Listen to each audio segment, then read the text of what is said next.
Artificial intelligence বা কৃত্রিম বুদ্ধিমত্তা ইতিমধ্যেই খোল নলচে পাল্টে ফেলেছে মানুষের দৈনন্দিন জীবনের কাজের পরিধি।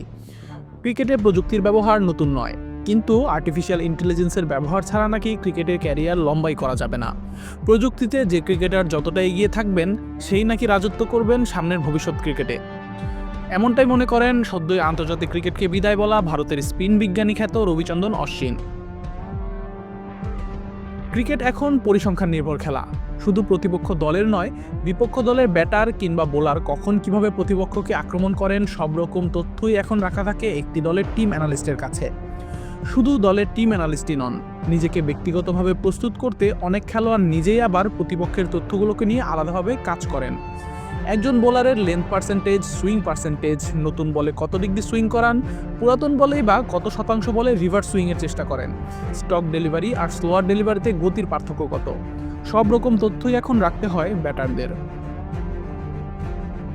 ঠিক একই কথা প্রযোজ্য একজন বোলারের ক্ষেত্রেও। ব্যাটারের ওয়াগন হুইল, কোন লেন্থের বলে তিনি প্রিয় শটগুলো খেলেন, অফ স্ট্যাম্পের কতটা বাইরে বল দিলে ড্রাইভ খেলার জন্য প্রলুব্ধ হন, এসব সহ সব রকম তথ্যই রাখতে হয় বোলারদের।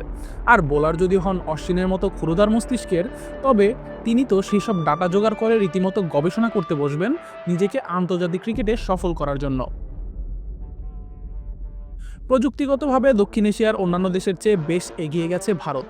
এবার ভারতে আয়োজিত হয়েছে Amazon web services AI conclave 2025। সেই সম্মেলনে ভারতের ধারাভাষ্যকার হার্ষা ভোগলের সাথে এক আড্ডায় বসেন অশ্বিন। সেই আড্ডায় ভারতের টেস্ট ইতিহাসের দ্বিতীয় সর্বোচ্চ উইকেট শিকারী জানান, সামনের দিনগুলোতে তারাই ক্রিকেট বিশ্বে রাজত্ব করবে যারা ব্যক্তিগতভাবে বিপক্ষ দলের তথ্য নিয়ে কাজ করবে এবং সিদ্ধান্ত গ্রহণে আর্টিফিশিয়াল ইন্টেলিজেন্সের সাহায্য নেবে। কৃত্রিম বুদ্ধিমত্তা কিভাবে ক্রিকেটারদের সাহায্য করবে তার ব্যাখ্যায় ধারাভাষ্যকার হার্ষা ভোগলে বলেন, টেস্ট ম্যাচের প্রথম সেশনের প্রথম আধা ঘন্টা পরেই একজন বোলার সর্বোচ্চ কত সুইং করাতে পারবেন তা সম্পর্কে ধারণা দিতে পারবে এআই। নিজের একাডেমিক জীবনে ইঞ্জিনিয়ারিং পড়েছেন অশ্বিন, তাই প্রযুক্তিগতভাবে সমসাময়িক ক্রিকেটারদের চেয়েও অনেকটাই এগিয়ে তিনি। সাথে আবার যোগ হয়েছে তার ক্ষুরধার ক্রিকেট মস্তিষ্ক। আধুনিক ক্রিকেটে অফ স্পিনকে এক প্রকার শিল্পের পর্যায়ে নিয়ে গিয়েছিলেন অশ্বিন। দুসরা, ক্যারাম সহ আরও নানান বৈচিত্র্য যোগ করেছিলেন নিজের বোলিংয়ে। প্রযুক্তির ব্যবহার নিয়ে অশ্বিন বলেন, কোন ডেটা কিভাবে ব্যবহার করতে হবে সেটা জানাও গুরুত্বপূর্ণ। অকাজের তথ্য ও কাজের তথ্যের পার্থক্য আমি বুঝি। কিভাবে খেলোয়াড়দের কাছে আপনি তথ্য পৌঁছে দেবেন সেটিও গুরুত্বপূর্ণ।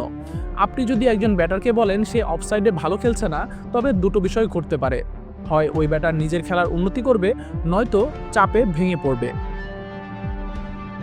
প্রযুক্তির সব রকম ফায়দা ব্যবহারের পক্ষপাতী হলেও শেষ অবধি মানুষের মস্তিষ্কই যে সবচেয়ে বড় অস্ত্র, এটাও মানেন টেস্টে 537 উইকেটের মালিক অশ্বিন। তিনি বলেন, অস্ট্রেলিয়ার স্টিভেন স্মিথ কিভাবে ব্যাটে গতি তোলে তা বুঝতে আমি অনেকদিন তার হাতের নড়াচড়া পর্যবেক্ষণ করেছি। আমি তার কৌশল বুঝতে চাচ্ছিলাম, শুধু ডাটায় আমার কাজ হয়নি, নিজের সিদ্ধান্ত নিতে ঘন্টার পর ঘন্টা ব্যাটিংয়ের ভিডিও দেখা হতো আমার। প্রযুক্তির কল্যাণে আন্তর্জাতিক ক্রিকেটের সব ক্রিকেটারের শক্তি দুর্বলতা এখন ওপেন সিক্রেট সকলের কাছে।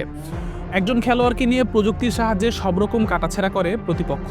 তবে দিন দিন প্রযুক্তি আরও উন্নত হচ্ছে। আর্টিফিশিয়াল ইন্টেলিজেন্স তথ্যকে ব্যবহার করে ভবিষ্যতের প্রেডিকশন দিতেও সক্ষম।